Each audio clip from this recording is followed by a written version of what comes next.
Thank you very much for calling right on time. Good day for you so far? Oh, yeah. I want to ask you a bunch of things about the Trust tour. Who came up with the idea for the tour? The Cheap Trick's usually working, so we talked about doing this a long time ago, and Robin's going to be in Germany with Alice Cooper, doing a bunch of shows for about a month. So I said, hey, this is going to be an opportunity to finally do it. And so we did a warm-up show. We did about 3 or 4 songs at a Miles Nielsen show. And now we've got 13 shows coming up. Right, so those shows start next month. What does the set list look like? Are you allowed to say? It's not written yet. So, between Miles and Kelly and Dax and myself, we've got so many songs to choose from, and we, it doesn't mean we can do cover songs. We can do whatever we want. Would there be more of an emphasis on deep cuts? It could be, or like I said, we have. It'll probably be different every night anyhow. Because I want to have a Q&A, and I'm going to try to get a bunch of different things that we've got planned. And like I said, it's not like it's something's written in stone here. So we're kind of playing it by ear. And if this tour goes well, might there be an album from the Nielsen Trust? Oh, it could be. Yeah, it could be anything. We could write new stuff too. Between all everybody that's in there, there's enough song power. And who are we influenced by, and what songs have we never done before?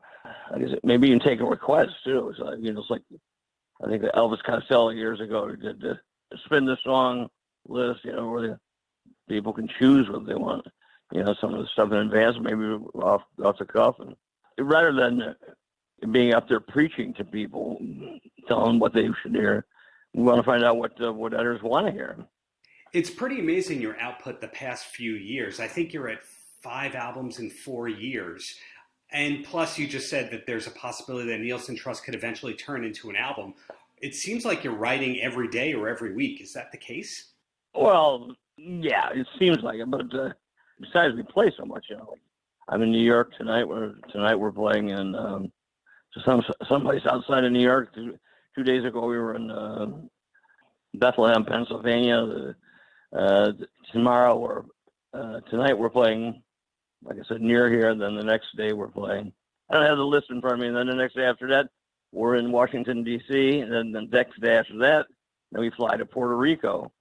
And we're there for 2 days. And then we get back. And then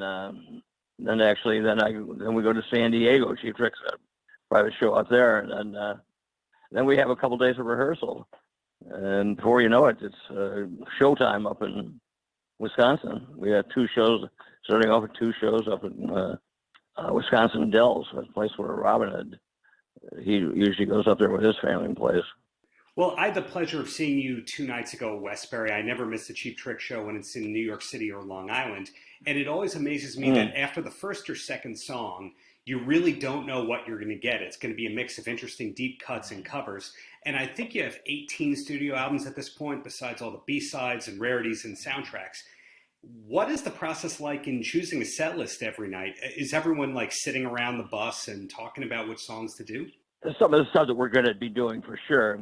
And then we like to swap it around. See, what haven't we done in a while? Oh, this one would be good. Oh, that song is cool.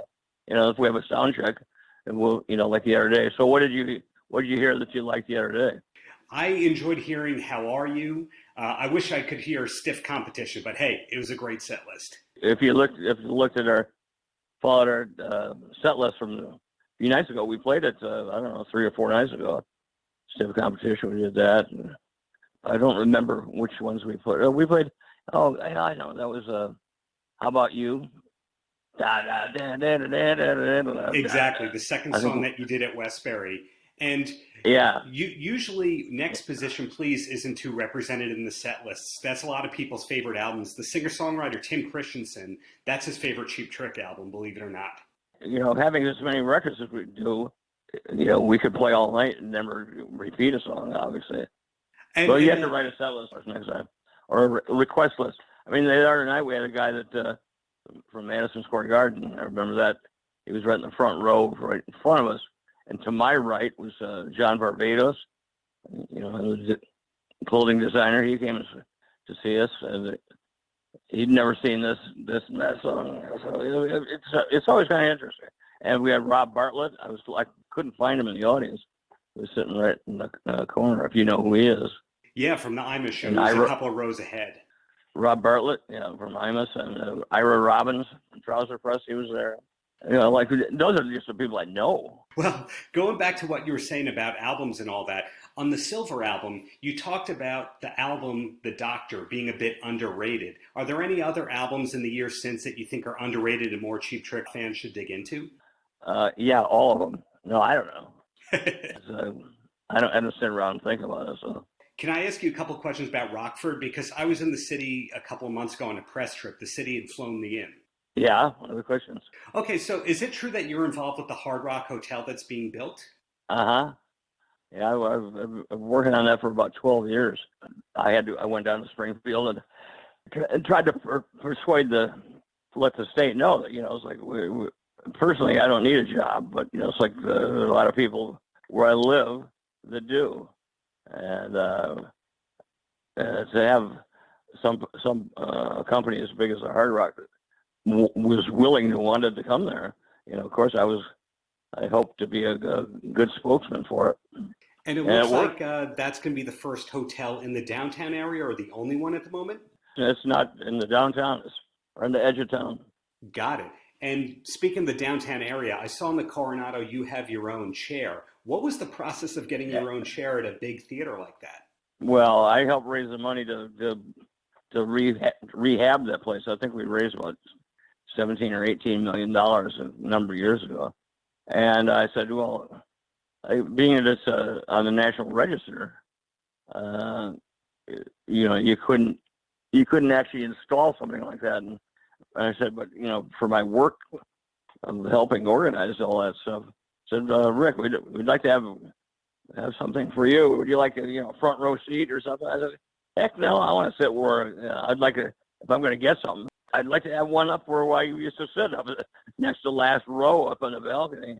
And so they have it's a regular seat, but I had them make a checkerboard seat that it fits over it. We had to lock it because somebody tried to steal it. So that's where I wanted something. So that was my thank you for helping rehab the thing. Absolutely an eye-catching seat that you could see from the stage, for sure. How up are you on the latest and greatest things in Rockford? Because the Urban Forest Craft Brewery is in the process of opening, Fire Department Coffee is growing, Pig's Mind is growing, 15th and Chris is getting cool.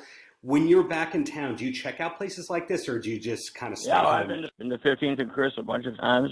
I helped. I don't want to have a big article about me, but it's like, I've promoted the stuff in town for years, and there's a lot of stuff.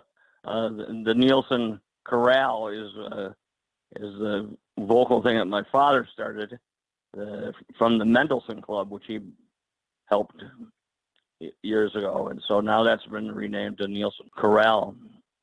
It's not like a cowboy chorale, One more Cheap Trick question, then I'll bring it back to the Nielsen Trust. And I saw the recent interview that you did with Dan Rather, and the ending question that he asked, and it was a great interview, the ending question that he asked when he said, what is the cheapest trick you've ever pulled? Did you groan a little bit on the inside when he asked that?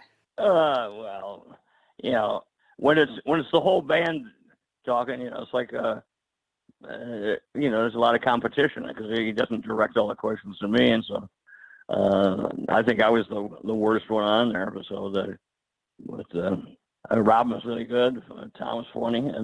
And Dan, he was terrific. I thought, the fact that he wanted to do it. Yeah. It was definitely a great interview though. Yeah, it was fun. And back to the Nielsen Trust. What was that secret? I made my own tape. I said, hey, Dan, how'd you like to hear my Rick Nielsen solo record? And he just smiled at me. I said, well, good, because I haven't made it yet, or I haven't made one yet. Yeah. Well, if there were a Nielsen Trust record, would you be writing the songs with your kids, or would you be taking the lead there too? Well, maybe they'd be writing with me, not me with them. I don't know. We haven't discussed any of that. We talked about it, but everybody's schedule is so hectic. Our road manager, tour manager, says you should take it easy on that month. I said, oh yeah, right. That ain't gonna happen. And that kind of begs the point. This is your off time, and being that you're doing an album every year, every 9 months even, are there any hobbies for you outside of music, or is really music, when you're not doing that, you're doing more music? Well, guitar collecting. I helped start the Meekum Domino guitar search that's going on right now, and I was just down in Kissimmee, Florida. We had 3,500 cars and 250 guitars, and I'm going to be involved in the next couple of them too. So it's a lot of things going on. I don't like talking about myself, believe it or not, but it's like, I can't believe I'm involved in so many things. And like I said, I don't even need another job. So being respectful. Like this interview. This interview is cutting into my goofing off time. Right. So being respectful of your time. Any last words for the kids, Rick? Yeah. Stay healthy and come to the show, and everybody can pick on me because it doesn't bother me. Right. Right. Well, looking forward to I'm an only Jones... child, so I'm surprised anybody talks to me. Well, looking forward to your Jones Beach show in a couple of months. Hope there is a new album coming out in June, and hope to get the Nielsen Trust onto the East Coast. That'd be fun. Yeah, you're my first interview I've ever done, so I don't have any down pat quiz or interview questions or answers prepared. It's all off the top of my head, so it doesn't sound like I got much on my head.